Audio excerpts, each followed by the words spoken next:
Buenas noches. Buenas noches, ingeniero. Buenas noches, Inge. Buenas noches, Buenas ingeniero. noches,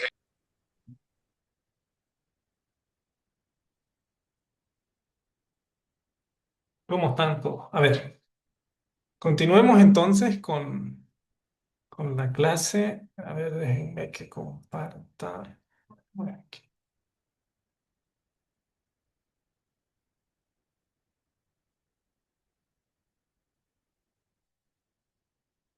Acabo de compartir todas las presentaciones que estaban pendientes de compartir, em, incluyendo la de hoy día, ¿sí? Entonces, no le estaría debiendo ninguna presentación hasta la fecha, ¿sí? Entonces...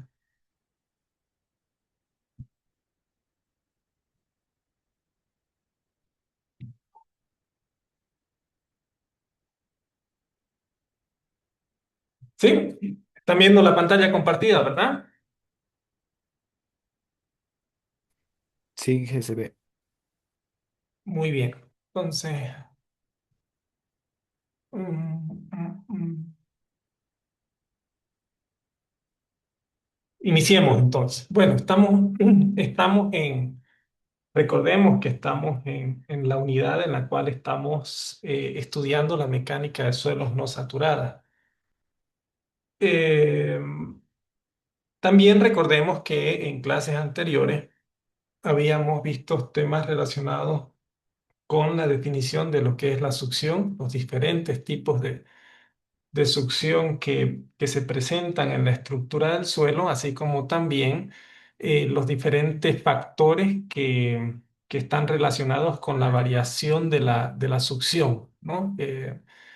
Esto debido a la interacción tanto entre el suelo como también con la atmósfera, ¿no? Entonces, em, ahora vamos a continuar conociendo, en este caso, los diferentes métodos que existen actualmente para la medición de la succión, ¿sí? Um,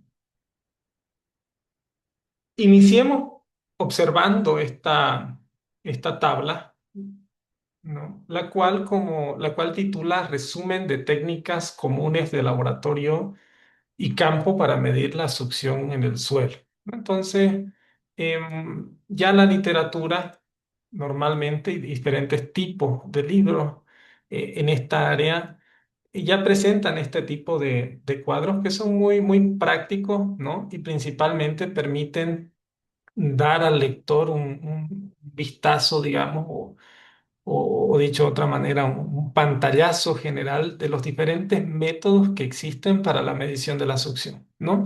Y en este cuadro en particular, publicado por estos autores en el año 2004, observen que ellos dividen esta tabla en dos componentes principales, ¿no? Uno que está relacionado con los métodos que permiten medir la succión matriz en el suelo, ¿no? Y el otro grupo relacionado con métodos que permiten obtener la succión total, ¿verdad? Entonces, em, también observemos que dentro de estos cuadros nos presentan, por ejemplo, una columna en la cual están las diferentes técnicas, ¿no? O sea, las denominaciones de las técnicas que existen eh, dentro de las cuales están, por ejemplo, los tensiómetros, ¿no? Técnicas de traslación de eje, ¿no? Sensores eléctricos, métodos de papel filtro, ciclómetros de termopar, ¿no? Entre muchos otros, ¿no? Como higrómetros, sensores de resistencia, control de humedad por isopiéstica, control de humedad de dos presiones y método de papel filtro sin contacto, ¿no? Entonces, em, que es importante aclarar que, bueno, sí existen muchos métodos eh, en la literatura. Sin embargo, pues bueno, como vamos a ver en la clase de hoy, existen métodos que, sin duda alguna, como por ejemplo, como en cualquier estudio o métodos de ensayos geotécnicos tradicionales, siempre tienen sus ventajas y sus desventajas, ¿no? O sea, se puede hacer una analogía de que, por ejemplo, en los métodos para realizar, no sé, la determinación de la capacidad portante de un terreno, existen diferentes métodos, ¿no? Desde ensayos de laboratorio, ensayos de campo. Sin embargo, el método que nosotros seleccionemos para ese propósito va a depender de una serie de factores, ¿no? Donde algunos de ellos, por ejemplo, están relacionados con la disponibilidad de los equipos localmente, ¿no? Entonces, no sé si alguien dice, bueno, yo quiero hacer ensayos CPT porque son ensayos más modernos con respecto a los ensayos clásicos de SPT, pues va a depender de la disponibilidad, por ejemplo, de un equipo de, de sondeo CPT para poder cumplir con ese propósito, ¿no? Y en este caso de la mecánica de suelos no saturada, bueno, funciona algo similar, ¿no? En el sentido de que, como verán, existen diferentes métodos, pero la selección, digamos, y el uso del método, pues también va a seguir un criterio similar, ¿no? Relacionado, por una parte, a la disponibilidad del método que se tenga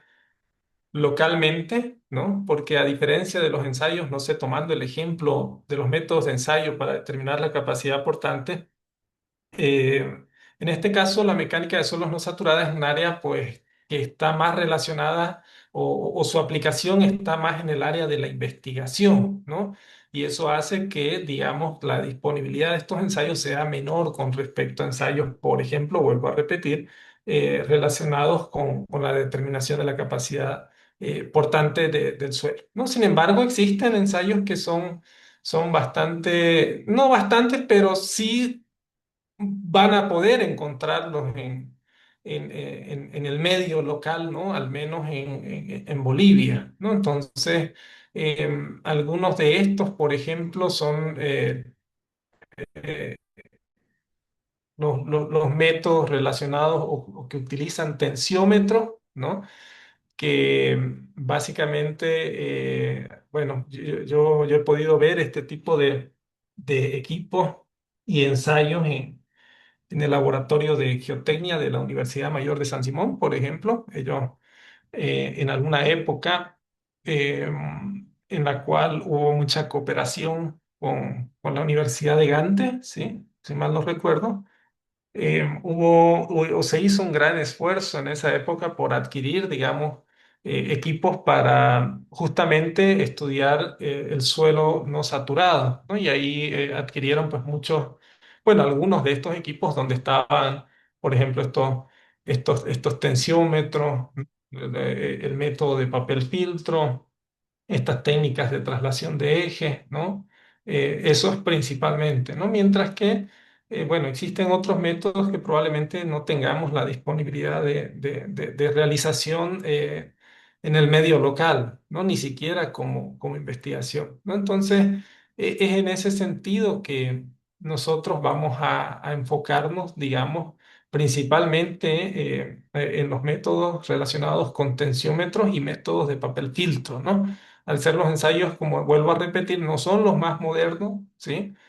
Sin embargo, son los que están o pueden ser, digamos, encontrados localmente, ¿no? Entonces, otra variación o otra, pues, mejor dicho, otra característica que podemos ver en este cuadro al comparar los diferentes métodos que existen, por ejemplo, es el rango práctico de succión, ¿no? Esto está relacionado a cuál es el rango en el cual estos equipos pueden medir la succión en el suelo, ¿no? Por ejemplo, si observamos los tensiómetros, observen de que, bueno, esa capacidad, digamos, de medición está definida de 0 a 100 kilopascales, ¿no? Si nos vamos a otras técnicas, como las técnicas de traslación de eje, observen de que, digamos que el rango de medición de este ensayo es mucho más amplio, ¿no?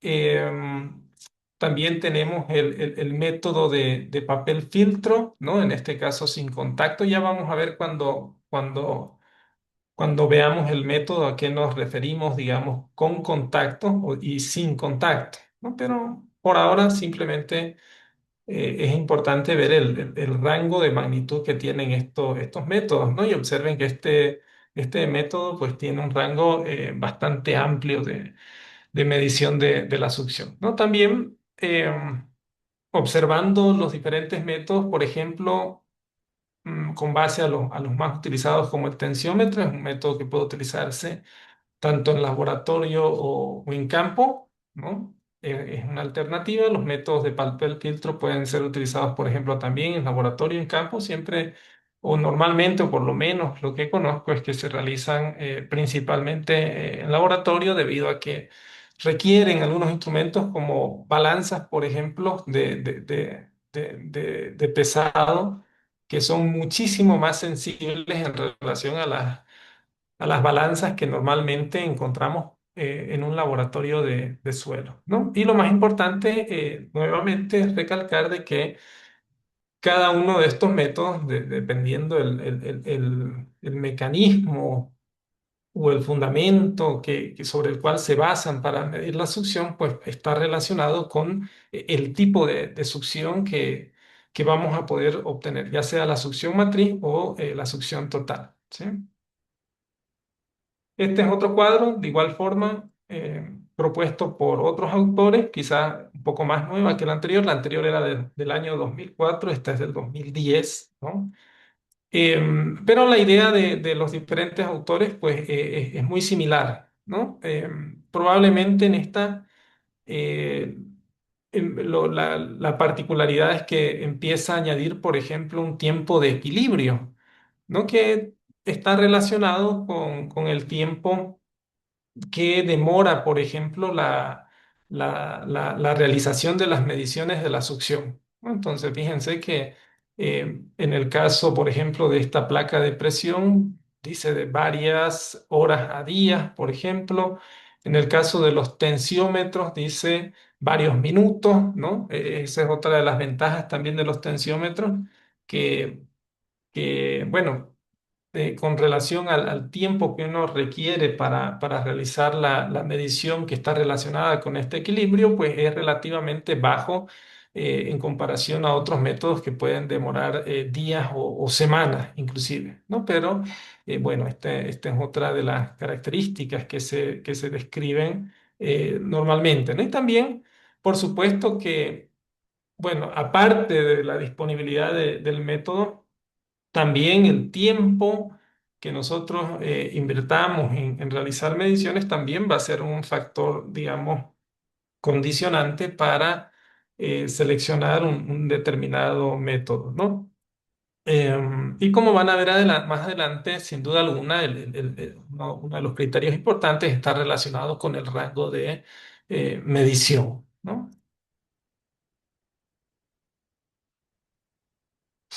En este otro caso, este gráfico también lo incluí aquí, simplemente para que ustedes lo tengan ya como parte, digamos, de lo que es la documentación o la bibliografía que dejemos del módulo, ¿no? Y ya luego la puedan revisar más detalle.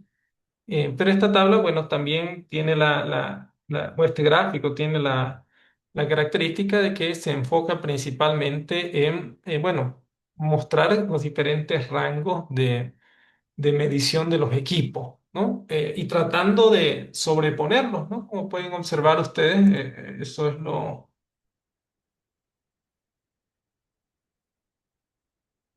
lo bueno porque observen que gráficamente, ¿no? Podemos observar de que existen métodos que cubren diferentes rangos, ¿no?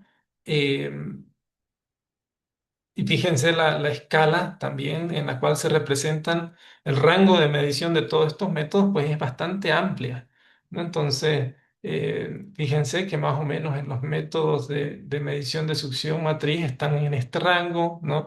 Mientras que podríamos también observar del gráfico que los métodos de medición de la succión total están, fíjense, en rangos con otro orden de magnitud, ¿no? Expresados en succión del suelo en kilopascales, ¿no? Entonces, eso nos lleva a adelantar de que dependiendo el interés nuestro para poder estudiar el suelo a diferentes rangos de succión, pues es muy común que se realice la combinación de diferentes métodos para poder alcanzar, digamos, un rango de interés de análisis del suelo, ¿no? Y esto cuando veamos la curva de retención eh, suelo, agua, pues vamos a comprender un poco mejor esta parte, ¿no? Pero aquí simplemente es importante que todos tengamos claro de que existen diferentes métodos, ¿no?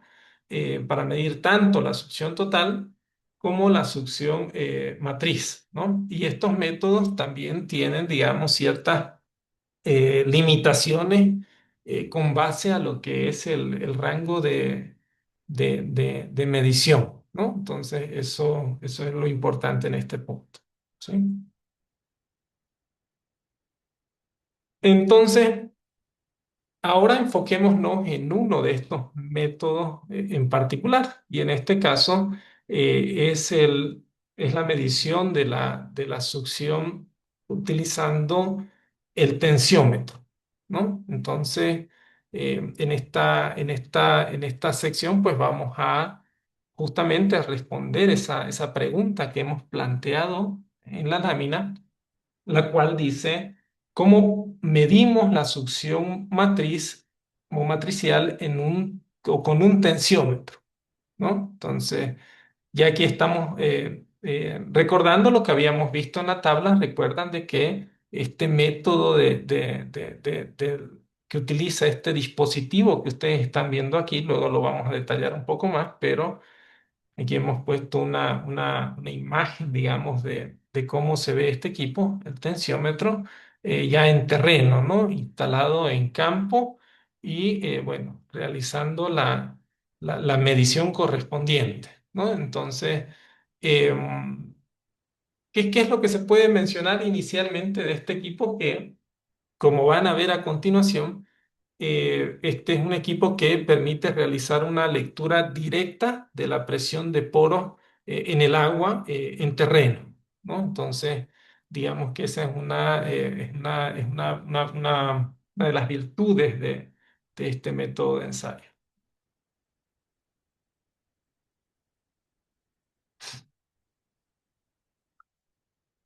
Entonces, un tensiómetro, como se menciona en esta lámina, para que podamos hacer una definición más desde la descripción, digámoslo así, del equipo, el cual ustedes están viendo en esta fotografía. Un tensiómetro es esencialmente un tubo lleno de agua con una punta cerámica, ¿no? De alta entrada de aire, ¿no? Esta es la punta a la cual hace referencia, ¿no? En un extremo y algún tipo de sensor para medir la presión negativa del agua en el otro. Entonces, esta es una definición que describe prácticamente qué es un tensiómetro, ¿no? Y hace esa definición básicamente nombrando a esta punta cerámica, ¿no? Que está, fíjense, en este extremo del equipo, ¿no? Y por otro lado, pues dice un sensor que permite medir la presión de agua negativa en el otro extremo, ¿no? Y este es el sensor que, como van a ver adelante, existen, bueno, diferentes tipos de sensores, ¿no? Pero que sin embargo, en este contexto de un tensiómetro, todos tienen el propósito de medir la presión de poros, digamos, en el agua, ¿no? O presión, sí, la presión de agua en los poros, ¿no? Que en este caso, pues ya hemos definido de que esta presión normalmente es negativa, ¿no? Entonces, algunas descripciones adicionales, digamos, para comprender este método. Eh, lo primero que el tensiómetro mide directamente la presión de agua de poros mediante equilibrio hidráulico en el suelo, ¿no? Digamos que este es el fundamento bajo el cual mide esta presión de poro, el cual vamos a explicar a continuación, ¿no? La lectura se obtiene directamente como presión, ¿sí? Pero recuerden, en este caso, una presión negativa, ¿no? No requiere una curva externa de conversión. Sin embargo, como vamos a ver y vamos a ir detallando, el equipo requiere, pues, una preparación, ¿no? Un proceso de verificación y principalmente mantenerse con continuidad hidráulica, ¿no? Esto está relacionado, esta parte de aquí está relacionada con justamente este equilibrio hidráulico con el suelo, ¿no? El fundamento, digámoslo así, que utiliza para medir esta presión de agua de poros, ¿no? Su funcionamiento depende del intercambio de agua entre el suelo y el instrumento, ¿no? A través de la cerámica saturada hasta alcanzar el equilibrio hidráulico. Entonces, estas son algunas de las características, digamos, principales del método de ensayo que vamos a describir a continuación. Entonces, ¿cómo obtenemos la succión matriz del suelo a través de este método de ensayo? De igual forma, es otra fotografía que representa a un tensiómetro típico, ¿no? Nuevamente identificamos, en este caso, en un extremo, ¿no? La piedra porosa, ¿no? Que es la que entra en contacto, digamos, con el terreno para alcanzar ese equilibrio hidráulico que habíamos mencionado en la definición. Y en el otro extremo tenemos el sensor, ¿no? Que en este caso es un sensor analógico, que tiene esa agujita ahí que va cambiando a medida que va cambiando la presión, ¿no? Que en este caso, recordemos, es una presión negativa, ¿no? Y también tiene digamos que un reservorio, podemos decirlo así, un reservorio a través o en el cual se introduce agua, principalmente agua desairada, ¿no? O agua sin aire, dicho en otro término. Em, y en ese sentido, es importante definir de que, digamos que esta cadena de medición está definida justamente por, primero, la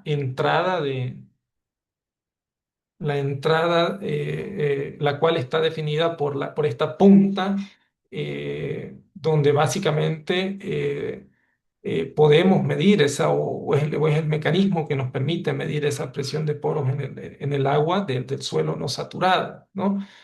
También está todo lo que es este sistema, ¿no? A través de la cerámica saturada, el agua interna en el sensor y finalmente la salida, ¿no? Fíjense cómo existe justamente una cadena de todos estos elementos que conforman este equipo, el cual se denomina tensiómetro, ¿no? El cual inicia por aquí, por la punta, la cual nos permite medir la presión de poros, la presión de agua en los poros de- del suelo no saturado, a través de todo este sistema hidráulico, ¿no? ¿Por qué? Porque está lleno de agua eh, y el cual finaliza, digamos, como una obtención de la medición o un reporte de la medición a través de un dispositivo de medición de presión que es este que estamos observando en la lámina, ¿no? Entonces, lo importante del método es que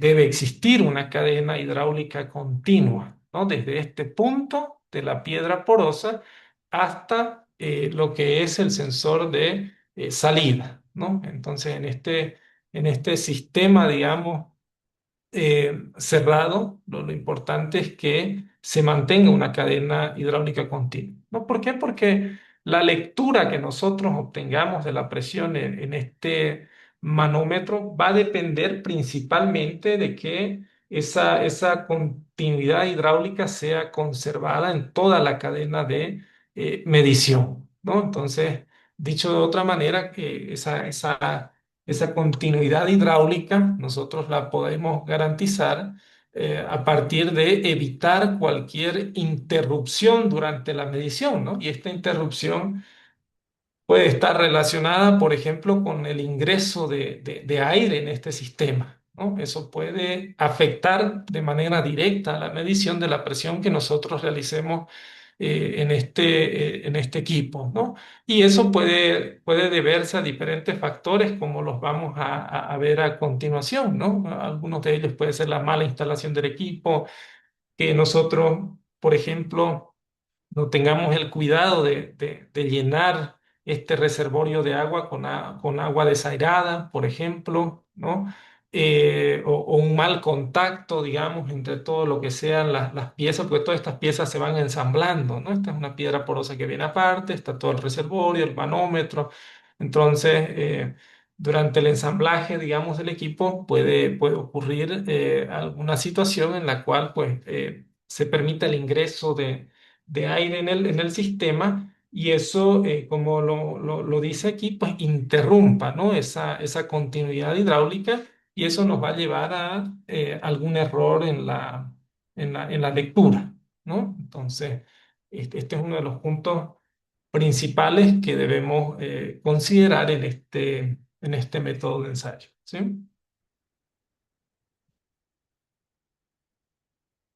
Entonces, he visto por conveniente incluir este ejemplo. Gran parte de nosotros ya conocemos lo que es un piezómetro, ¿no?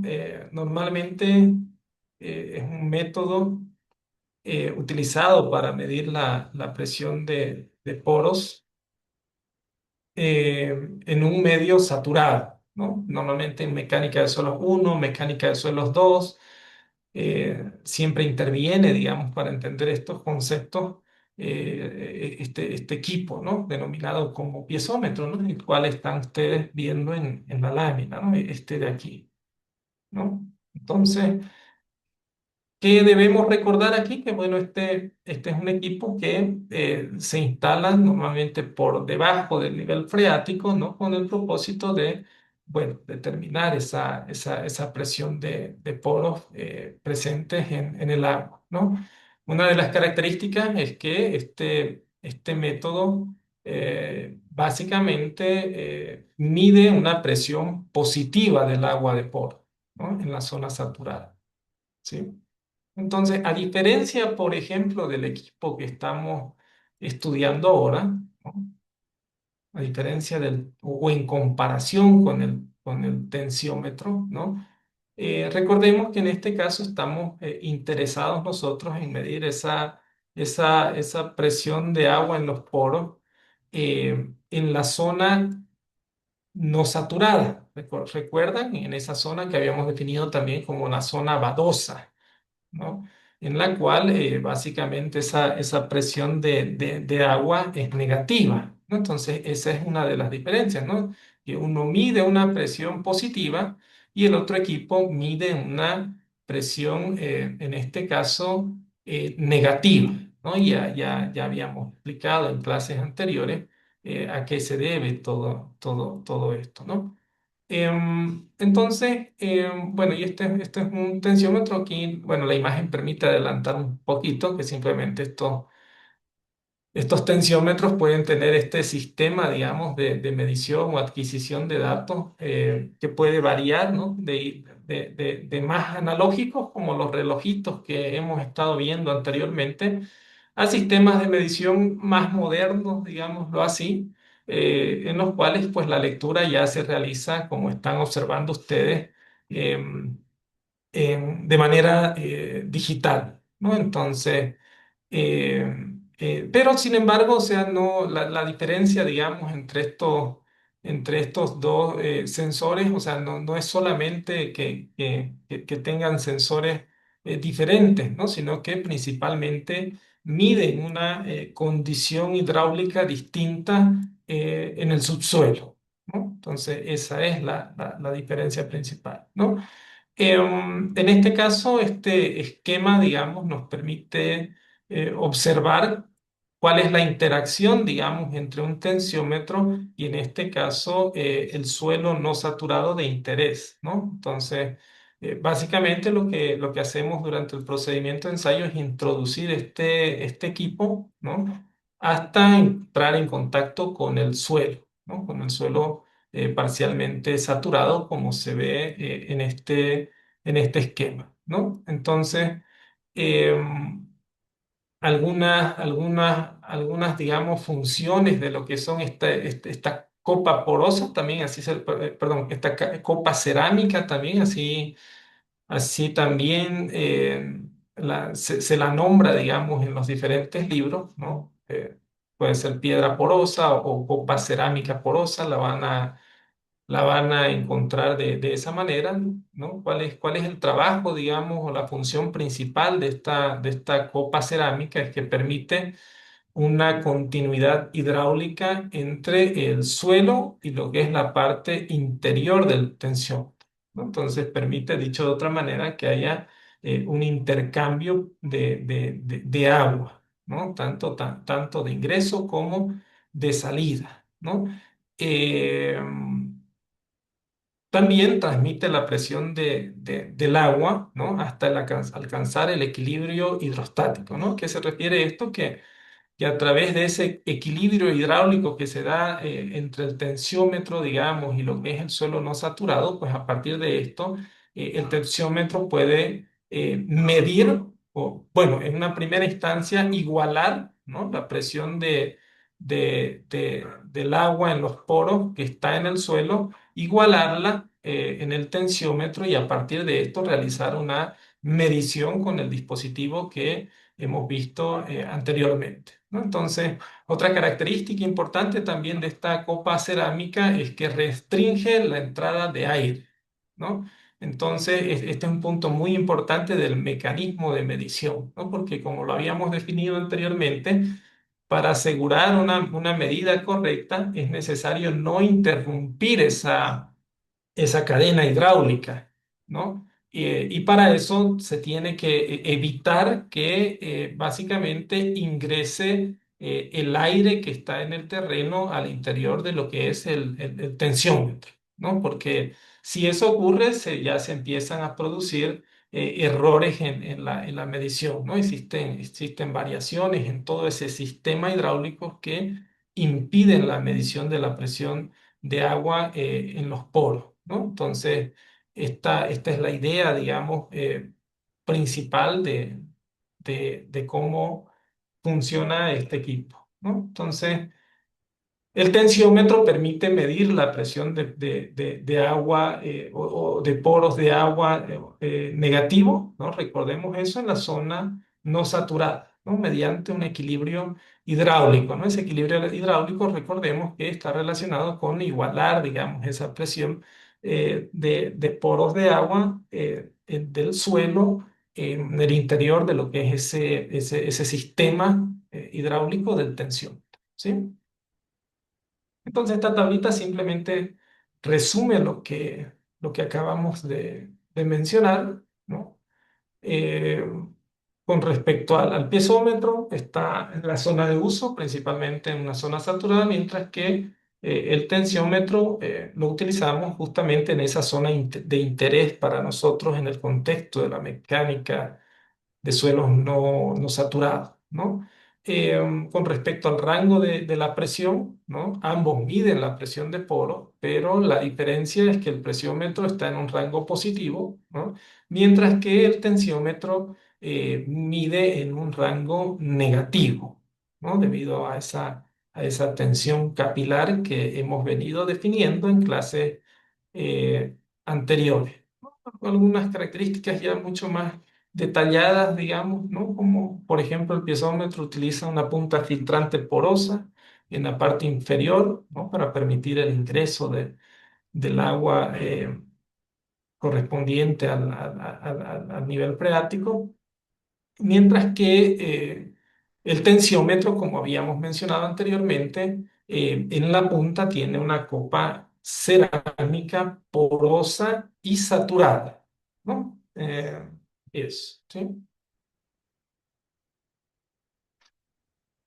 Entonces, en este gráfico nos permite justamente de observar ese equilibrio hidráulico que habíamos mencionado, ¿no? Justamente aquí está el esquema. Esta es la copa cerámica que habíamos definido, ¿no? Claro, es un esquema, ¿no? Representativo, ¿no? Fíjense, aquí hay unos espacios vacíos que tratan de representar, digamos, a esa porosidad que tiene esa copa cerámica, ¿no? ¿Alguien levantó la mano ahí? Adelante. Sí, ingeniero, buenas noches, disculpe. Ingeniero, tengo una consulta. ¿La longitud de este tensiómetro es universal o vienen definidos ya, digamos, en diferentes alturas en este caso? Buena pregunta, se adelanta un poquito, pero bueno, ya podemos aprovechar a responderla, ¿no? Normalmente estos tensiómetros o el tensiómetro, digamos, o la dimensión del tensiómetro más común es la de 1,5 metros, ¿no? Y de ahí hacia una menor longitud, ¿no? De 1 metro, por ejemplo.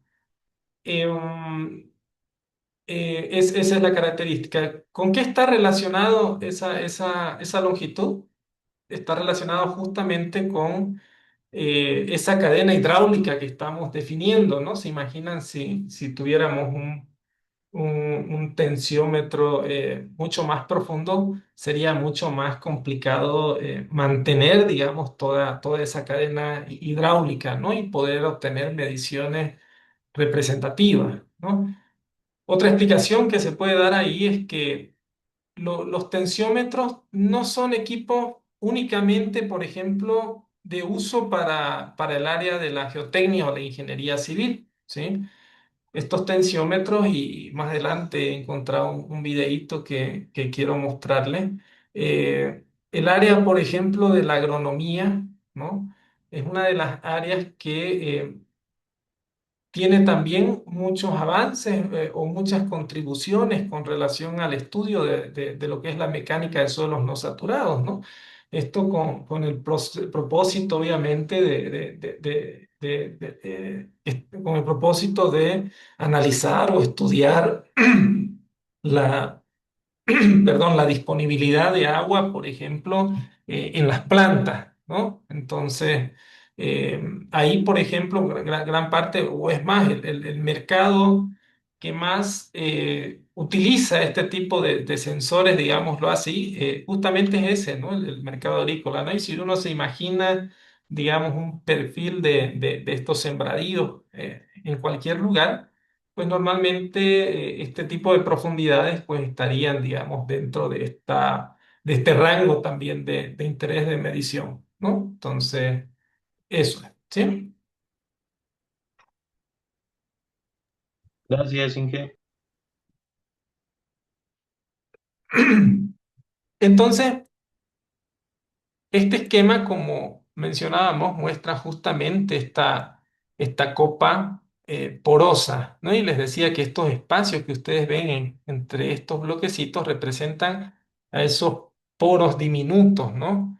Que hacen que justamente esta copa porosa sea permeable, ¿no? Y eso está relacionado con permitir el ingreso o salida de agua, ¿no?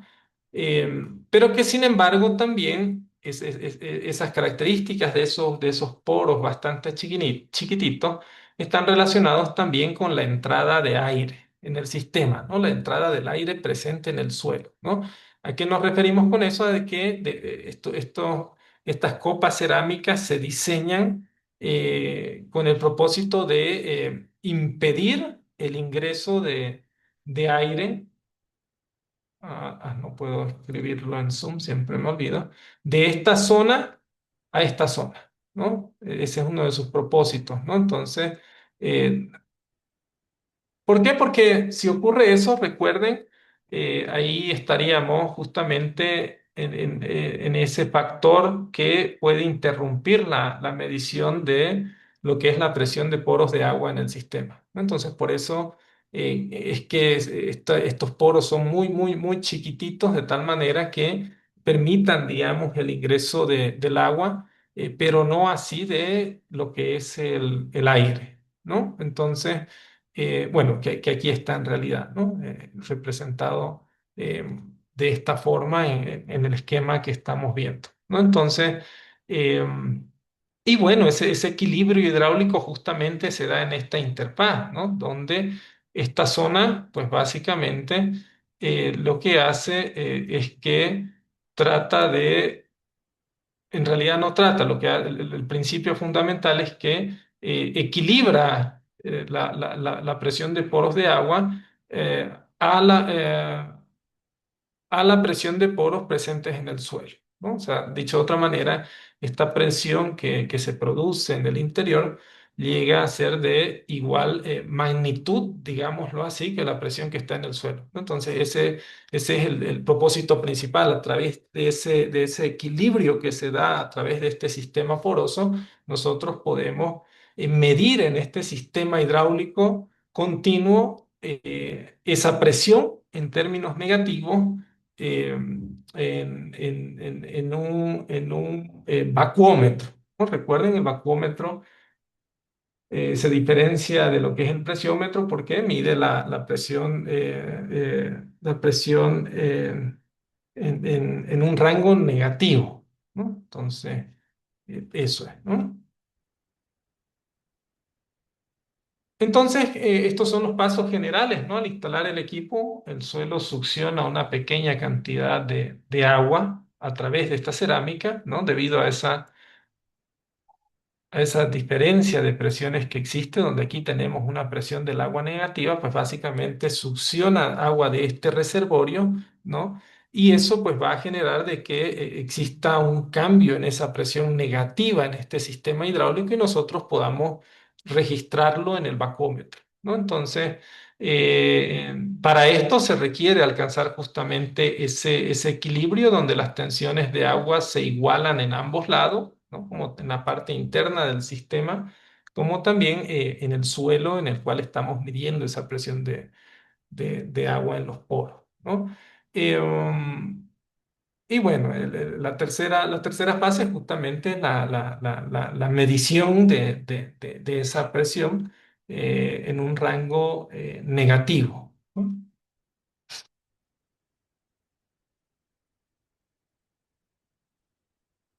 ¿Alguien recuerda cuál era la ecuación de la succión matriz?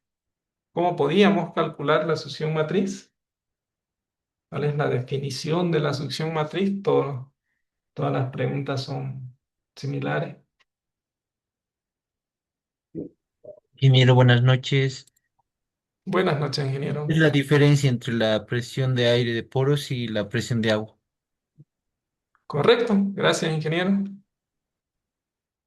¿No? Entonces ya habíamos hecho esta definición anteriormente, ¿no? En la cual la succión matriz es igual a la diferencia, ¿no? Entre la presión de aire y la presión de agua de poro, ¿no? Entonces, también habíamos mencionado o habíamos definido que en un caso habitual esta presión de aire en términos manométricos es igual a cero, ¿no? Y por tanto, la succión matriz va a ser igual justamente a la presión de poros de agua con este signo negativo por delante, ¿no? Entonces, ¿cómo funciona el paso, digamos, de pasar de la presión de agua de poros medida con el tensiómetro a la succión matriz? Pues simplemente de esta forma, ¿no? Porque recuerden que el equipo nos permite medir esta presión manométrica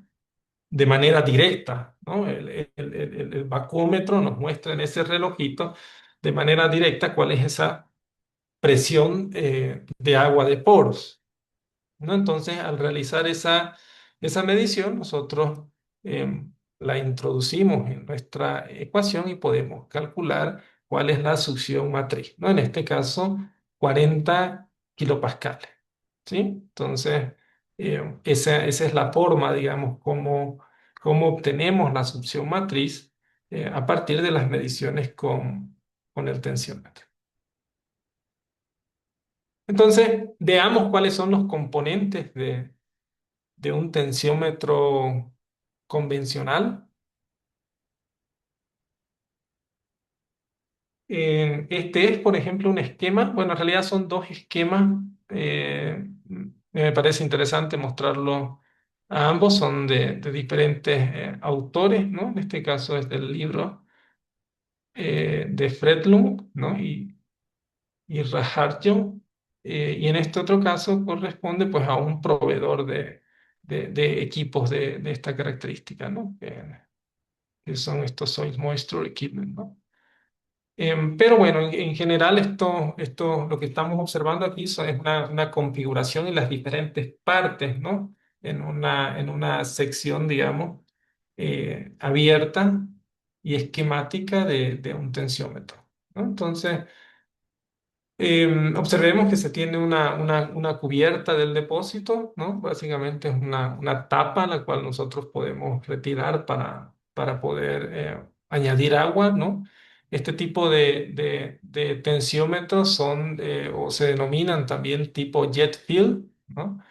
Em, Se tiene un pulsador para la acción del llenado de chorro, se tiene un depósito de agua, ¿no? Se tienen diferentes sellos, digamos, entre las conexiones del dispositivo de medición y el reservorio, ¿no? Eh, Se tiene el vacuómetro que habíamos mencionado, ¿no? El cual tiene un rango de medición de 0 a -100 kilopascales, ¿no? ¿Recuerdan? Eso es lo que habíamos definido, ¿no?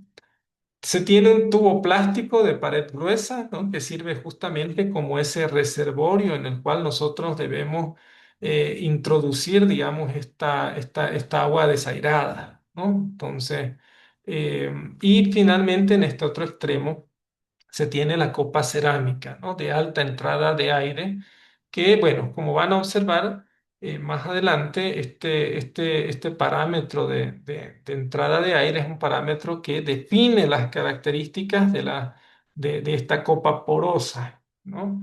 Y si bien aquí en el esquema está un bar, este puede variar, ¿no? Puede variar para diferentes tipos de equipos, ¿no? Entonces, en este caso particular del tensiómetro está con un bar, ¿no? Y este es otro esquema muy similar, digamos, ¿no? Que muestra justamente, aquí está la sonda porosa, ¿no? Está igual el reservorio que se observa, la purga, ¿no? Para quitar el aire. En realidad existen diferentes métodos para quitar el aire que van desde métodos muy sencillos, ¿no? Como purgar, digamos, el sistema, luego cuidar, por ejemplo, de introducir agua desairada, ¿no? Existen incluso sistemas que quitan el aire del agua, ¿no? Por ejemplo, los que han alguna vez realizado ensayos triaxiales saben de que el agua que uno introduce al interior de la muestra para saturar la muestra, ¿no? A través de esa contrapresión que uno puede generar en el ensayo, esa tiene que ser agua sin aire, ¿no? Entonces, para eso hay un sistema que se llama el desaireador, que básicamente lo que hace es que tiene conectada una bomba de succión, un sistema giratorio, ¿no? Y uno deja el agua por unos 15 minutos y lo que hace el equipo es que va girando, ¿no? Para ir rebatiendo todas esas burbujas de aire que hay en el agua y luego pues va a través de un sistema va succionando todas esas burbujas con el propósito de que se obtengan justamente aire sin la presencia de agua, ¿no? Porque de igual forma eh, eso genera variaciones genera variaciones en la medición de un triaxial en un caso particular, un caso totalmente contrario, ¿no? En el triaxial, recuerden, por lo menos en los triaxiales convencionales que utilizamos en la práctica profesional, son triaxiales que tienen sensores de medición, ¿no? Como los transductores de presión de poros que miden presiones positivas, ¿no? Eh, en el caso del contexto de la mecánica de suelos no saturados, también existen triaxiales, ¿no? La universidad, justamente la Universidad de San Francisco, ¿no? Eh, Tiene un equipo triaxial eh, para suelos no saturados, ¿no? Eso, bueno, es un equipo que entiendo se compró en la gestión del doctor Juan Carlos. Y, y bueno, es uno de los equipos, de los pocos, creo que realmente es un lujo, ¿no? Que hay un equipo de esos en Bolivia y bueno, está ahí, ¿no? Si a alguien le sirve el dato. Pero bueno, volviendo ahí porque nos desviamos un poco. Bueno, existen diferentes sistemas para sacar el aire, digamos, del agua, ¿no? Que van también de simplemente bombitas manuales, ¿no? Ese sistema que yo les digo, pues también uno puede conseguirlo, es como un inflador, ¿no? Pero en este caso tiene un vacuómetro y permite generar una succión, digámoslo, en el sistema que uno quiera retirar el agua y bueno eliminar el agua, digámoslo así, de todo el sistema, ¿no? Entonces, estos son algunos, algunos sistemas de medición, ¿no? Básicamente, como les decía, los tres son tensiómetros, ¿no? Que tienen el mismo principio para entrar en contacto con el suelo de interés, ¿no? El tubo o el reservorio de agua y el sistema de medición de la presión negativa, ¿no? Que en este caso es un relojito, ¿no? Sistema más analógico, podemos definirlo así, pero también existen sistemas no mucho más modernos, como por ejemplo estos sistemas con transductores de presión, ¿no? Que básicamente permiten ya realizar una medida digital, ¿no? A partir de la medición y obtener directamente de manera, bueno, valga la redundancia, de manera directa la medición de la presión de poros de agua en el terreno, ¿no? Tiene una serie de ventajas como lo hay en diferentes equipos geotécnicos en general, ¿no? O sea, siempre las medidas, digamos, analógicas, bueno, en mi experiencia personal, pueden tener una mayor probabilidad de equivocación en la lectura, ¿no? Eso ocurre, digamos, no debería ocurrir, pero ocurre en la práctica, ¿no? A alguien se le va y no lee bien el reloj y pone otro rango, ¿no? También requiere que haya una persona mirando el relojito cómo va cambiando, ¿no? Mientras que en los sistemas automáticos, pues bueno, no los instala, los deja y uno programa cada cuánto tiempo quiere medir el parámetro de interés, ya sea presión negativa, presión positiva, sea deformación, fuerza, y el equipo empieza a registrarlo de manera eh, automática, ¿no? Pero sin embargo, ninguno de estos equipos, por el mecanismo de medición, cambia lo que es el principio de la medición, ¿no? El cual está relacionado justamente con ese equilibrio hidráulico, digamos, que habíamos definido que se da principalmente en esta zona, ¿sí? Ah, y aquí está justamente el bacómetro, ¿no? Entonces, fíjense cómo va, en este caso va en este sentido, y viene con una capacidad de 100 kilopascales, ¿no? Y eso vamos a entender más adelante que también tiene mucho que ver para poder realizar las mediciones y la interpretación de los resultados, ¿sí? Y bueno, en este caso dice húmedo y seco porque vuelvo a repetir, gran parte de estos equipos tienen la mayor aplicación en lo que es agronomía, ¿no? Entonces casi que ellos pueden hacer una interpretación directa de aquí, ¿no? Mientras que nosotros en el área de ingeniería todavía, bueno, tenemos que interpretar muchas cosas, ¿no? Para llegar a una conclusión, ¿no? Bueno, este es el aspecto de cómo se ven estas piedras porosas, ¿no? Aquí fíjense, son tres piedras o cerámicas porosas, ¿no? Y en el lado de la derecha esta imagen es bonita porque justamente permite observar que es una piedra porosa, tal cual, ¿no? Aquí no podemos distinguirlo porque los poros son tan pequeñitos que visualmente no es posible, digamos, apreciarlo, pero ya en este caso, ¿no? Podemos ver todas estas partículas de agua que muestran que evidentemente pueden salir y entrar de este sistema a través de esta piedra porosa, ¿no? Entonces, es por eso que durante el procedimiento es muy importante asegurarnos de que estas piedras porosas estén también saturadas, ¿no? ¿Qué quiere decir eso? Que todos los vacíos, todos los vacíos de estos poros en estas copas de cerámica estén llenos de agua, ¿no? Tenemos que mantener esa cadena, recuerden, esa cadena hidráulica, evitando la presencia de aire en todo el sistema para poder obtener buenas lecturas, ¿sí? Este es otro esquema de igual manera bastante interesante porque lo que hace es hacer un corte, digamos, de una sección transversal de esta piedra, ¿no?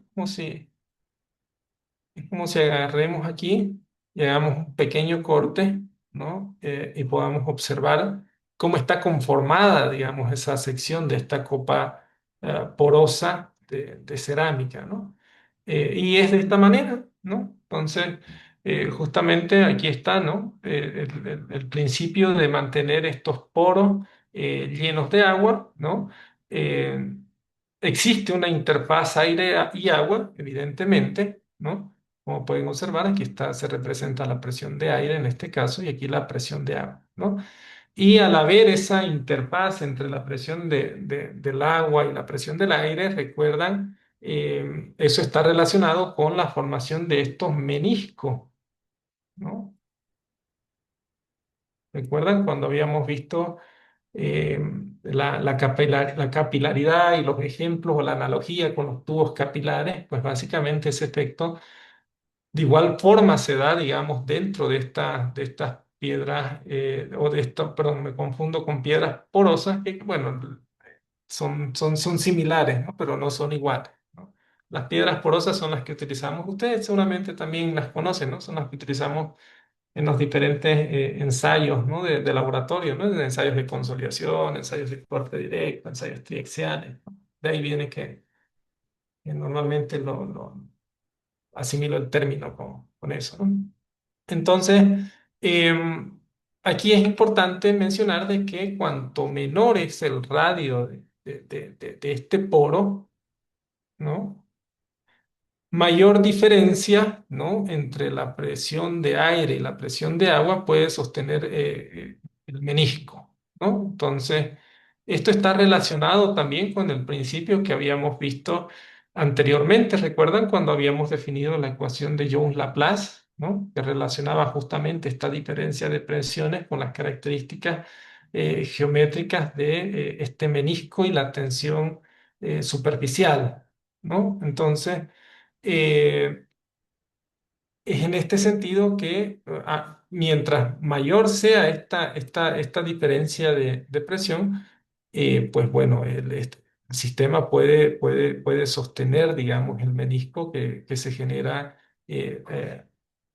ahí, ¿no? Entonces, para entender un poco más esto, les muestro esta tablita, ¿no?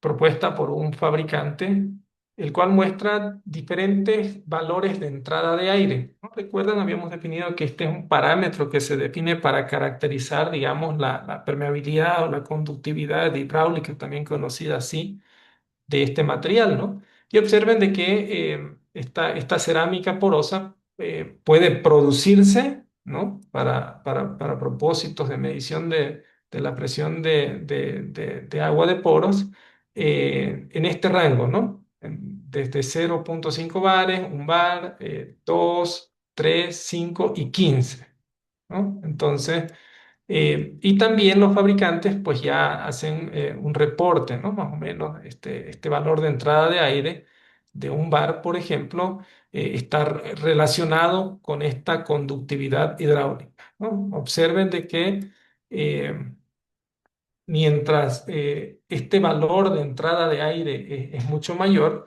la conductividad hidráulica de esa piedra porosa va reduciendo, ¿no? O mejor dicho, pues es más impermeable, dicho, ¿no? En términos sencillos, ¿no? Entonces, y bueno, también hace mención a un tamaño de poros relacionados a cada piedra, ¿no? Fíjense, la de 15 bares tiene un tamaño de 0,16 micrómetros, ¿no?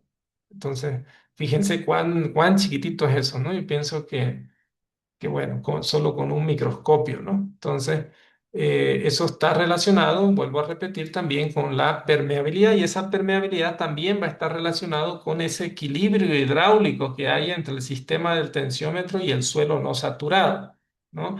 ¿Qué quiere decir esto? Que, por ejemplo, mientras menor sea esa permeabilidad, ¿no? Relacionada, por ejemplo, con una mayor capacidad de entrada de aire, pues ese equilibrio hidráulico que necesitamos para realizar la medición puede tardar mucho más, ¿no? Entonces, eso pues hay que considerarlo cuando se utiliza, ¿no? Y aquí, a ver, que hemos anotado cerámicas de alta entrada de aire, poros más pequeños, succiones más altas, ¿no? Pero agua más lenta, ¿no? Entonces, lo que habíamos mencionado, ¿no? Mientras más chiquititos sean los poros, pueden, digamos que, soportar succiones mucho más altas sin que se permita el ingreso de aire en el sistema, ¿no? Pero tiene ahí una pequeña desventaja que, bueno, está relacionado con esa reducción, digamos, de esa capacidad hidráulica, la cual está relacionada con el tiempo de medición de la presión de poros de agua, ¿no? Entonces, para que ustedes puedan comprender mejor esto, he visto conveniente poner este ejemplo, ¿no? En el cual supongamos que tenemos un tensiómetro convencional cuya cerámica tiene un valor de entrada de aire, ¿no? De aproximadamente un bar o 100 kilopascales. ¿Recuerdan? Un bar o 100 kilopascales está relacionado con ese valor del bajómetro primero, ¿verdad? Y de alguna manera con la capacidad también o el rango de medición, recuerdan, de lo que es el tensiómetro, ¿no? Recuerdan esas tablas que habíamos visto inicialmente. Eh, También nos mostraban de que el tensiómetro o el rango de medición del tensiómetro iba en realidad hasta 90 kilopascales y algunas mencionaban 100 kilopascales, ¿no? Entonces, eso tiene, digamos, una explicación y una parte de esa explicación se puede responder con este ejemplo, ¿no? Entonces, supongamos que realizamos una medición en el suelo, por ejemplo, de una presión de agua en los poros de menos 30 kilopascales, ¿no? Dicho de otra manera, medimos directamente, insertamos el tensiómetro en el terreno y ese relojito, el bajómetro, nos puede marcar menos 30 kilopascales, ¿no? Realizamos una medición, sabemos que la presión de aire en los poros es igual a 0 kilopascales, entonces nosotros a partir de la ecuación de la succión matriz podemos determinar cuál es el valor de la succión matriz, ¿no? En este caso es igual a 30 kilopascales, ¿no? Entonces, como estos 30 kilopascales son menores a estos 100 kilopascales, que recuerden es la capacidad de la cerámica porosa. Estamos comparando el valor que medimos nosotros de presión de poros en el agua con el valor o la capacidad de entrada de aire de la cerámica, ¿no? Entonces, al ser menor, digamos, este valor que hemos medido en terreno, el menisco permanece estable, ¿no? ¿Qué quiere decir? Que no se produce, digamos, el ingreso de aire en todo el sistema, ¿no? Y la cerámica porosa permanece saturada, ¿no? Entonces, podemos realizar, dicho de otra manera, una medición confiable, ¿no? De la presión de poros de agua en el terreno, ¿no? En este caso, por ejemplo, tomemos un ejemplo 2, ¿no? La cual medimos esa esa presión de agua en los poros y ahora medimos 95 kilopascales, ¿no? En este caso, de igual manera, aplicamos, digamos, el cálculo de lo que es la succión matriz y comparamos nuevamente nuestro valor medido con respecto a la capacidad de entrada de aire de la cerámica porosa, ¿no? En este caso, observemos que seguimos en un rango menor, ¿no? Quiere decir que, bueno, el tensiómetro sigue funcionando, ¿no? Pero notemos que ya estamos muy próximos al límite de esa capacidad, ¿no? Por otro lado, vámonos a un caso en el cual medimos una presión de agua en los poros de menos 110 kilopascales, ¿no? Entonces, eh, si comparamos, por ejemplo, este valor con esa capacidad de entrada de aire de la cerámica porosa, eh, aquí ya existe o ocurre un efecto desfavorable para la medición, ¿no? ¿Por qué? Porque este 110 kilopascales está sobrepasando la capacidad, ¿no? O el valor de entrada de aire de la piedra porosa. ¿Qué significa esto? Que el aire que está presente en el suelo no saturado va a poder ingresar a través de la piedra porosa o de la cerámica porosa en el sistema eh, y básicamente va a interrumpir esa continuidad de esa continuidad hidráulica de todo el sistema que recuerden, habíamos dicho que debemos mantener, ¿no? Bueno, más adelante veremos que ese valor de 100 en un tensiómetro, digamos, convencional es muy difícil de medir debido a un efecto o un fenómeno, podemos definirlo así, de cavitación que se da en el suelo, pero el ejemplo es interesante porque les permite a ustedes comprender de que existe una relación, digamos, entre lo que es esa presión de poros que nosotros medimos, ¿no? Con relación a esa capacidad, digamos, que tiene la cerámica porosa. Eh, entonces veamos con respecto a lo que es la preparación y la instalación del tensiómetro, ¿no? Simplemente es un esquema que muestra lo que ya venimos mencionando, ¿no?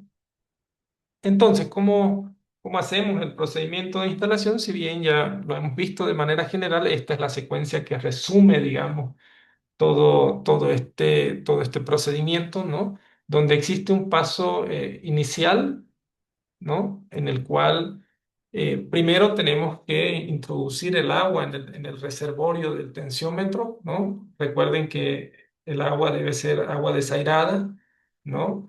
Em, o también, bueno,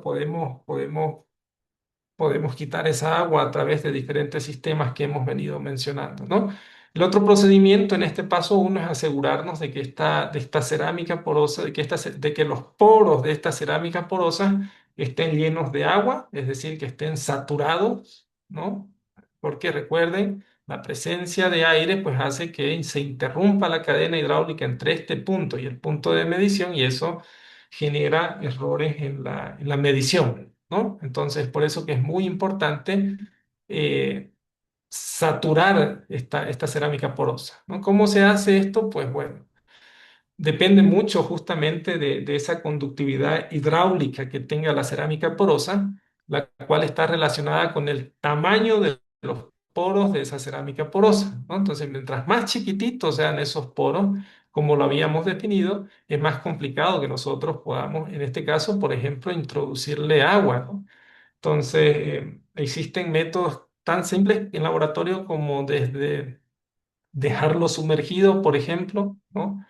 eh, por determinados tiempos para saturar esos poros, otros que van por ejemplo, hervir la cerámica porosa o las piedras porosas, ¿no? Esos son procedimientos que se utilizan habitualmente en ensayos de laboratorio, vuelvo a repetir, en las piedras porosas, por ejemplo, de los ensayos de consolidación, de corte directo, es muy común realizar ese procedimiento. Pero también existen procedimientos que están relacionados con introducir esa agua a presión, ¿no? Para poder llenar todos esos vacíos, ¿no? El propósito es que no tengamos, vuelvo a repetir, burbujas de aire en todo el sistema, ¿no?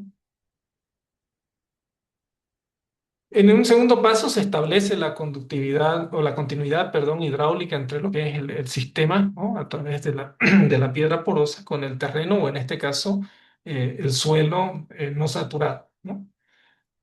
Luego ocurre este intercambio, ¿no?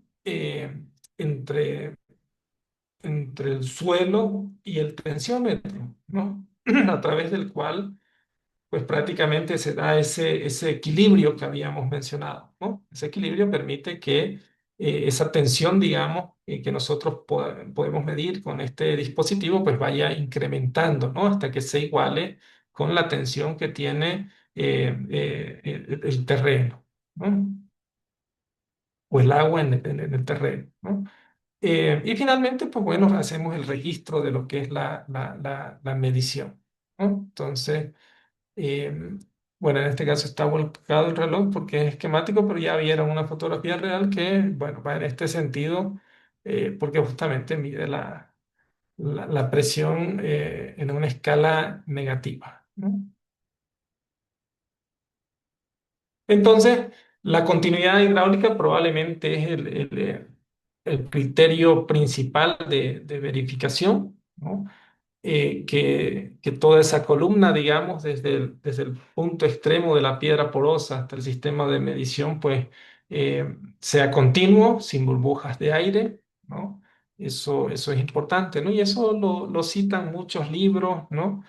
Que, que básicamente explican la medición de la succión a través del uso del tensiómetro, ¿no? Por ejemplo, aquí estos autores dicen siempre que se mantenga la continuidad del agua entre el bajómetro y la copa porosa, el manómetro leerá directamente la succión del suelo en la copa porosa, ¿no?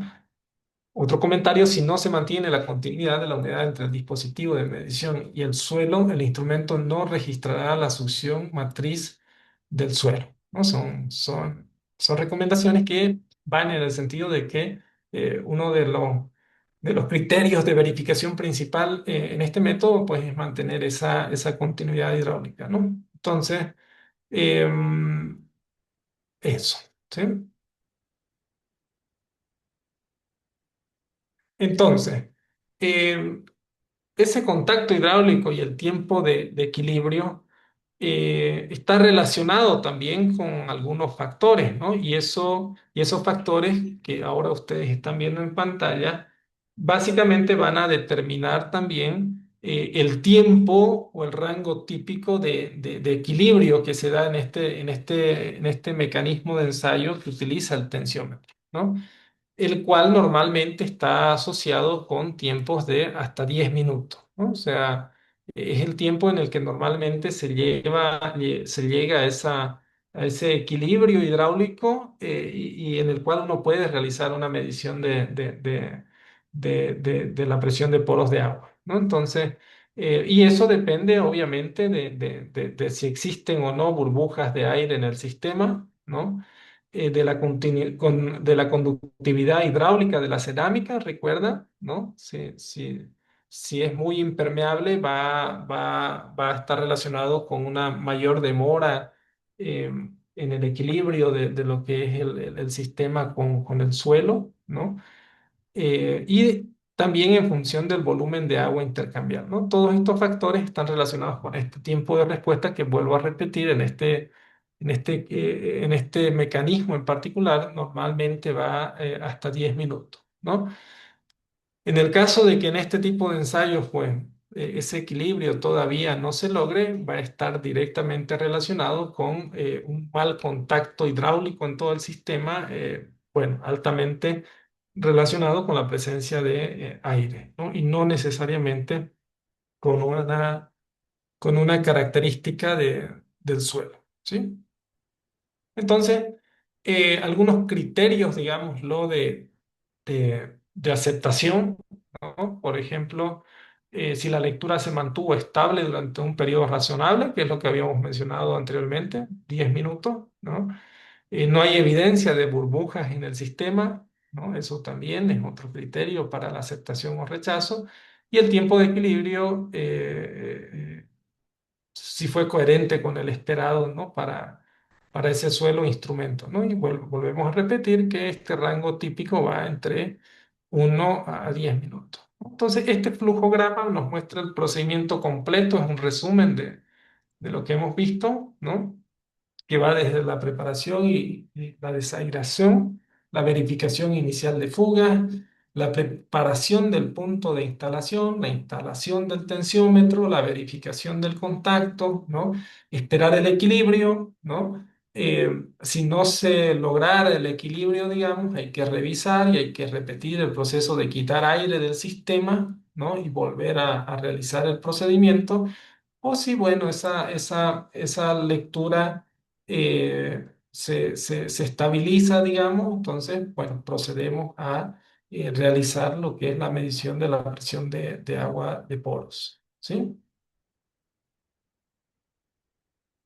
Y, bueno, aquí hay un videíto.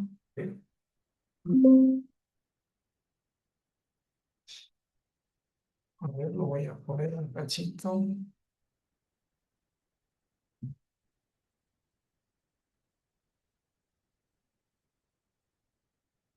Si quieres aprender Python para tener una carrera,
Bueno, hasta ahí creo que es suficiente.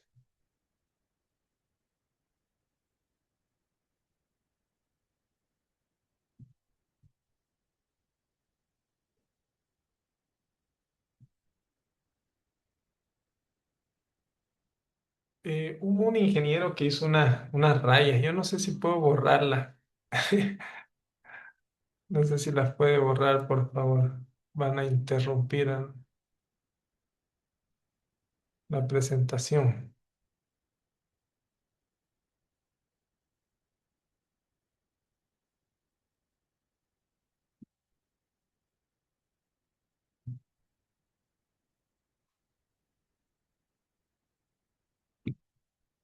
¿Sí? ¿Alguien sabe a ver dónde? Si yo puedo borrarla. Ah,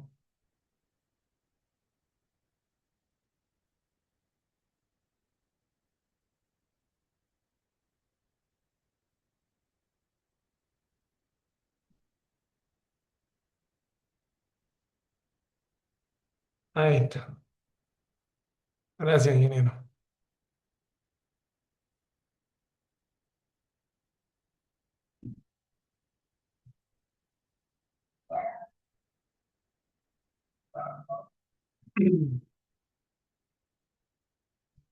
Ya aquí. Vamos a ver. Bueno, entonces, a ver.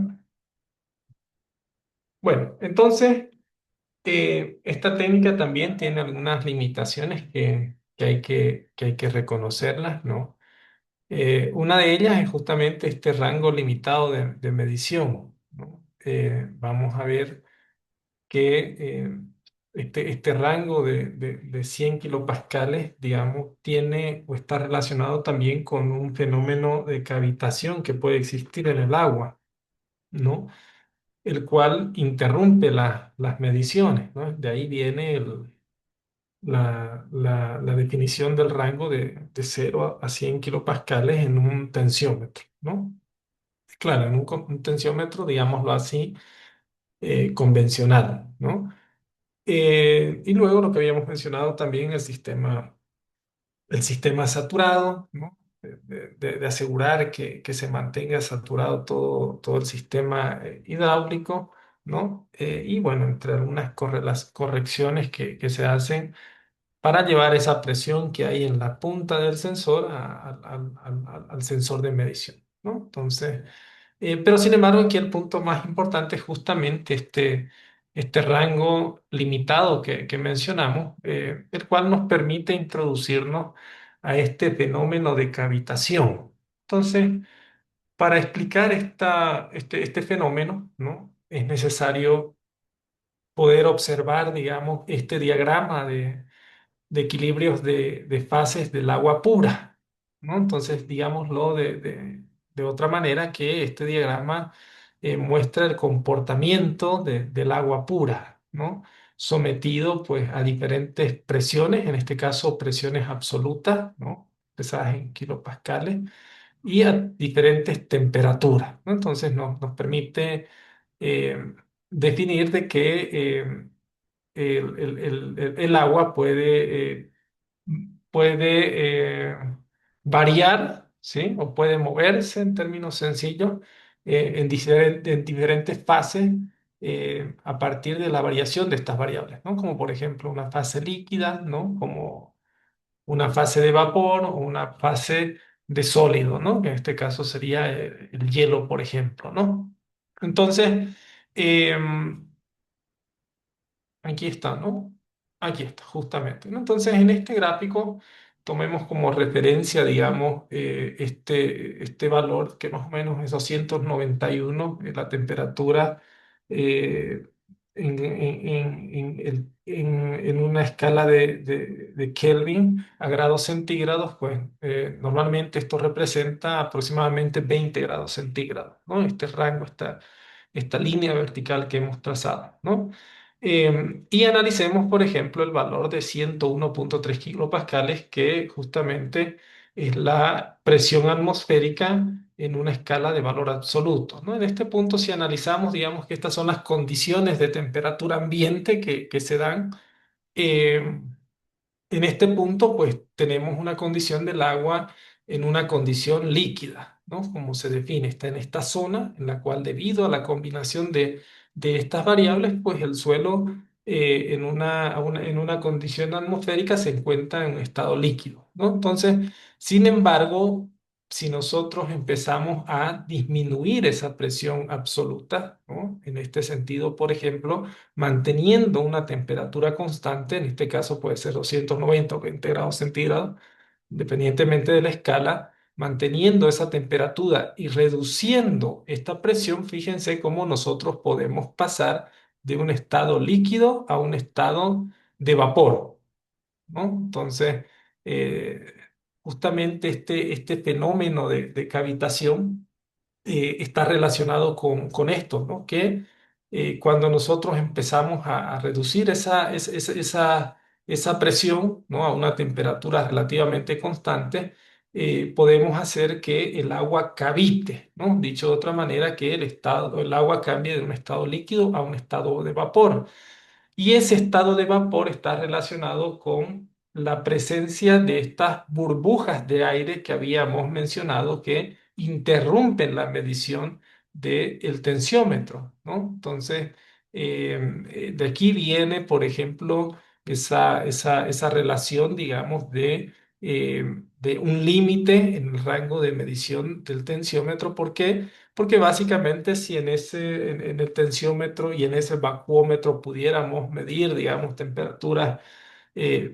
presiones negativas mayores a 100 kilopascales, pues básicamente antes de medirla, pues el agua va a empezar a cavitar y se van a generar esas burbujas de aire, lo cual va a generar que no tomemos medidas correctas, digamos, de la presión de poros de agua, ¿no? Entonces, em, ya, bueno, y ahí hay un puntito, ¿no? Entonces, ¿cómo se ve esto en la práctica?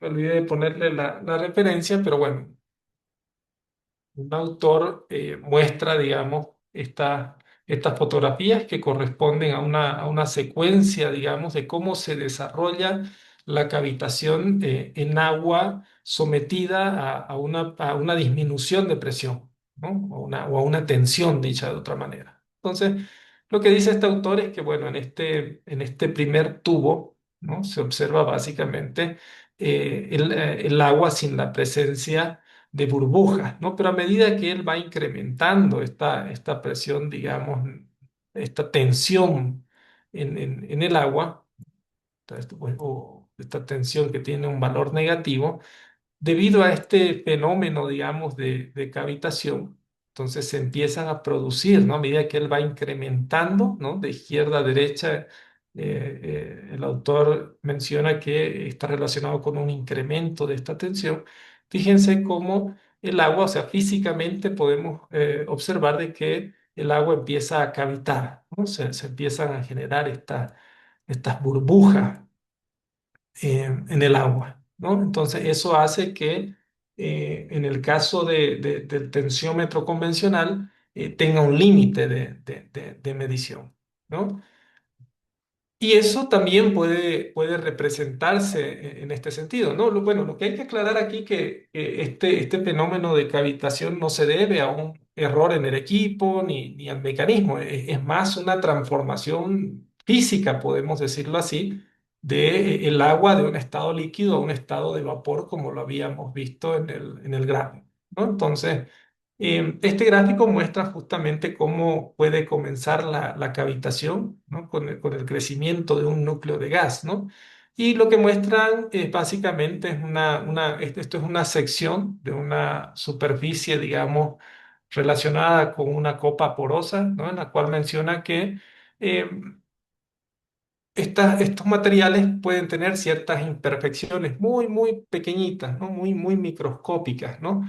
En las cuales, pues, se pueden, digamos, almacenar, ¿no? Unas burbujas diminutas de aire, ¿no? Pero que, sin embargo, a medida que nosotros incrementamos o se incrementa, por ejemplo, esa tensión del agua negativa, pues está relacionado justamente con este efecto, ¿no? Del incremento. Observen de este aire que inicialmente puede estar en una condición disuelta, ¿no? En el agua, ¿no? Como a medida que va incrementando la tensión, va incrementando el volumen de ese aire, ¿no? Hasta que empieza a justamente a formar burbujitas, ¿no? Como las que ustedes están viendo en la pantalla, ¿no? Entonces, esta burbuja justamente es la que interrumpe ese equilibrio hidráulico, ¿no? En el instrumento, y básicamente la consecuencia es que el instrumento deje de medir la presión de poros en el agua, ¿no? Entonces, este es un fenómeno que no es nada nuevo, ¿no? Galileo Galilei ya lo reportaba ya hace muchísimos años atrás, ¿no? Pero que sin embargo es digamos, un fenómeno que afecta, en este caso particular, a la medición de la presión de agua de poros en un tensiómetro, ¿no? Entonces, bueno. Eso cuando utilizamos un tensiómetro convencional, ¿no? Pero existen también, bueno, producto de estas limitaciones, digámoslo, del tensiómetro convencional, también existen tensiómetros o se han desarrollado, principalmente en el área de investigación, tensiómetros de alta capacidad, ¿no? Entonces, digamos que son tensiómetros que entran a cubrir esa limitación que tiene un tensiómetro convencional, ¿no? Entonces, y lo que buscan, pues básicamente estos tensiómetros es tratar de eliminar ese problema de la cavitación, ¿no? Y es ahí donde nos podemos hacer la pregunta de qué pasaría si eliminamos, digamos, estas pequeñas burbujas de aire antes de empezar a realizar una medición, ¿no? Entonces, justamente ahí se hace el planteamiento de que estos métodos colocan una prepresurización. Este consiste en añadir una presión positiva muy alta, digamos, en el agua, ¿no? Capaz de colapsar los núcleos de cavitación, ¿no? Entonces, es minimizar, digamos, estas superficies que puedan generar estos núcleos o estas burbujas de aire, ¿no? Entonces, bajo ese principio, justamente este esquema muestra lo opuesto, ¿no? Este esquema es muy similar al que habíamos visto anteriormente, pero en este caso muestra lo opuesto, ¿no? De que esas pequeñas, digamos, burbujas de aire que están disueltas en el agua, a través de una presión positiva mucho más grande, nosotros podemos disolverlas y con eso, digámoslo, de alguna manera comprimir o disolver, digamos, todas esas burbujas con el propósito de básicamente retrasar esa cavitación, ¿no? Y poder medir un rango mucho más amplio de presión de agua en los poros, ¿no? En ese sentido, y aquí hemos puesto el comentario, la presión positiva comprime o disuelve los núcleos gaseosos, ¿no? Luego el agua puede alcanzar presiones más negativas antes de cavitar, ¿no? Entonces, este método, digamos, busca eh, eh, cubrir esa limitación que habíamos mencionado anteriormente, ¿no? ¿Cómo se ven estos equipos? Este es un tensiómetro de alta capacidad, ¿no? Y este es el esquema que representa. Este es un esquema del diseño, digamos, de un tensiómetro clásico de alta capacidad, ¿no? El cual, como menciona aquí en el esquema, pues tiene una cerámica, ¿no? Una cerámica porosa, fíjense, con una capacidad de 15 bares, ¿no? ¿Recuerdan? Con respecto a la de un bar del tensiómetro convencional, observen que en este caso, bueno, una capacidad, digamos, muchísimo más alta, ¿no? Tiene un transductor de presión electrónico, ¿no? Tiene una funda de acero inoxidable, una rosca para poder ensamblar los equipos y fíjense, tiene un reservorio de agua, ¿no? Fíjense, la escala del equipo es bastante chiquitito, ¿no? Bastante chiquitito, justamente porque, bueno, el principio, digamos, de este método de ensayo que busca retrasar esa cavitación y hacer una medida más estable, se basa en que se analice, digámoslo así, un volumen de agua mucho más pequeñito, ¿no? Ustedes saben que no, o sea, no es que el transductor, digamos, no evite la cavitación, ¿no? La retrasa, ¿no? Y para ese propósito, para alcanzar esas altas presiones positivas, ¿no? Para disolver el aire en el agua, o las burbujas, o las diminutas burbujas de aire en el agua, pues básicamente lo hace a través del análisis de un reservorio mucho más pequeñito, ¿no? Para poder generar presiones elevadas, ¿no? Y así como también interactuar bajo el mismo mecanismo que habíamos visto anteriormente, ¿no? De generar ese equilibrio hidráulico, pero en este caso en volúmenes mucho más pequeñitos, ¿no? Entonces, en ese sentido, pues este equipo permite alcanzar mediciones de hasta 1500 kilopascales, ¿no? Bueno, o en algunos casos se reporta hasta 1800 kilopascales, ¿no? Entonces, como que cubre esa deficiencia que habíamos mencionado anteriormente, ¿no? Entonces, este es básicamente el tensiómetro de alta capacidad, ¿no? Aquí está la piedra porosa de cerámica chiquitita, ¿no? Entonces, este es el método que, bueno, permite complementar, digámoslo, o medir un rango de succión o de presión de poros de agua negativa mucho más amplio con respecto al tensiómetro convencional, ¿no? Pero, bueno, en la práctica es muy difícil tener estos equipos, ¿no?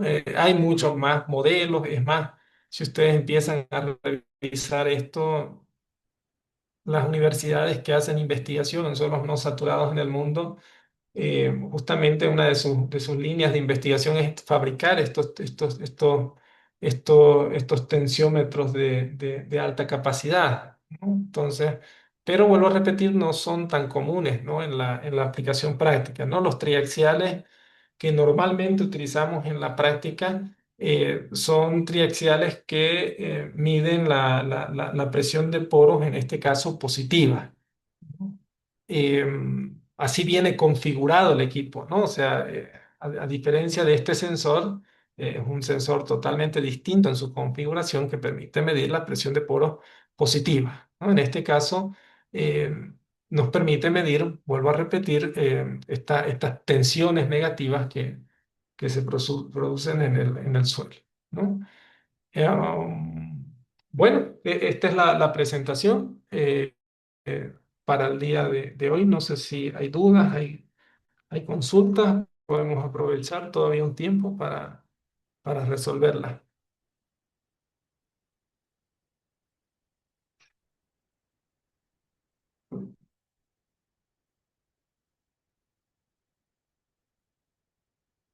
Profe, buenas noches. Buenas noches. Entonces, estos equipos, digamos que se enfocan más al ámbito investigativo, en la parte práctica, digamos, cotidiana, ¿en qué casos se utilizarían? ¿En algún trabajo específico, en obra o en qué tipo de obras se utilizarían? En el caso de la ingeniería geotécnica, sí, está mucho más aplicado en el área de investigación, por el mismo hecho de que estos equipos no son, o sea, no tengo la idea del costo, pero estoy seguro que son notablemente mucho más caros, ¿no? que, por ejemplo, equipos convencionales que utilizamos, ¿no? Entonces, es más, no sé si algunos son comerciales, ¿no? Eh, Sin embargo, en aplicaciones de agronomía, como ustedes vieron en el video, son muy comunes, ¿no? Pero con otro propósito, ¿no? O otro tipo de interpretación principalmente, ¿no? El concepto es el mismo, pero se interpreta de diferente forma. Ahora, eh, por lo menos las áreas de aplicación que yo he podido ver, digamos,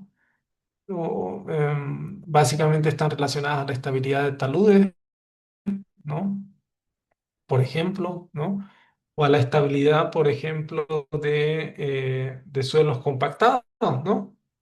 Cuando, cuando generamos terraplenes, por ejemplo, y queremos justamente ver ese efecto de colapso que podría ocurrir debido a a la succión, ¿no? Tiene aplicaciones, pero no es algo que por lo menos aquí en Bolivia se solicita, alguna vez nos solicitaron un análisis de succión, pero utilizando el método de papel filtro, por ejemplo, ¿no? Pero de ahí no tengo conocimiento realmente de proyectos que realmente paguen esto, ¿no? O que incluyan esto dentro de un diseño o una construcción. No son muy comunes, ¿no? Pero bueno, esos proyectos bastante grandes y creo que así pasa en todo el mundo. Normalmente son casos muy de interés, se alían con las universidades y son las universidades que básicamente hacen este tipo de análisis, ¿no? Porque un consultor, digamos, en el área de geotecnia no es tan común. Es más, la especialidad de mecánica de suelos no saturados no es tan habitual, digamos, ¿no? Es algo muy especializado.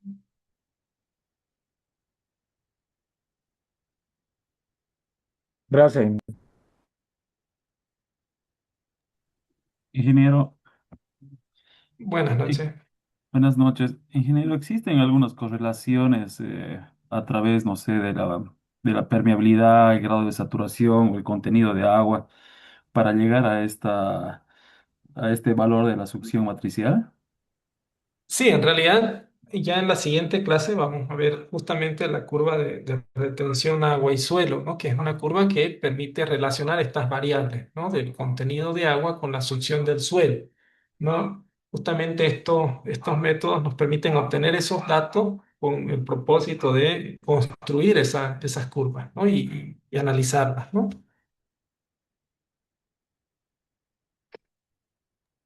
En la siguiente clase vamos a profundizar un poco más de eso, ¿no, ingeniero? Más que profundizar, recién lo vamos a ver. Es otro tema que Vaya, sigue a continuación, gracias. ¿sí? ¿Alguna otra duda, otra consulta? Bueno, alguien dice, ahí el ingeniero Amir dice en Amazon vi un tensiómetro de $150. Sí, es como le digo, los tensiómetros convencionales, como los que vieron en el video, son bastante comunes, ¿no?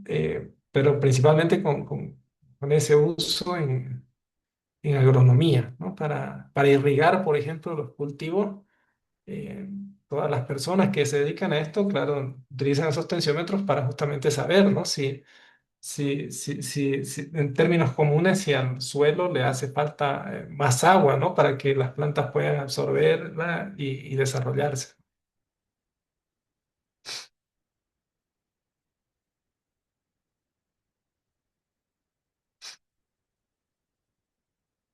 ¿Alguna otra duda, otra consulta? ¿No hay? Bueno, entonces, bueno, y justo hace una consulta la ingeniera Camila Balanza, ¿no? De cuántas clases tenemos programadas. En realidad, en función a la programación, eh, estamos ya en el final de las clases, ¿verdad? Tenemos una clase pendiente, ¿no?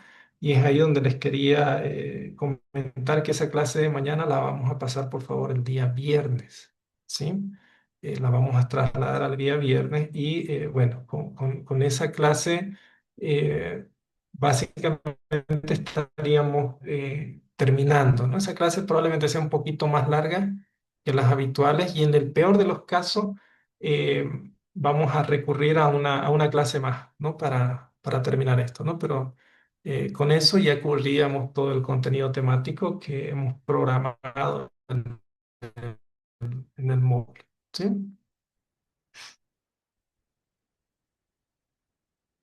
¿Alguna otra duda, otra consulta antes de cerrar?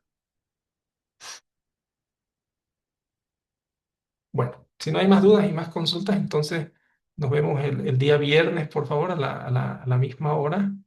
Y bueno, ¿sí? Listo, ingeniero, muchas gracias. Listo, ingeniero. Buenas noches. Buenas noches, ingeniero, gracias.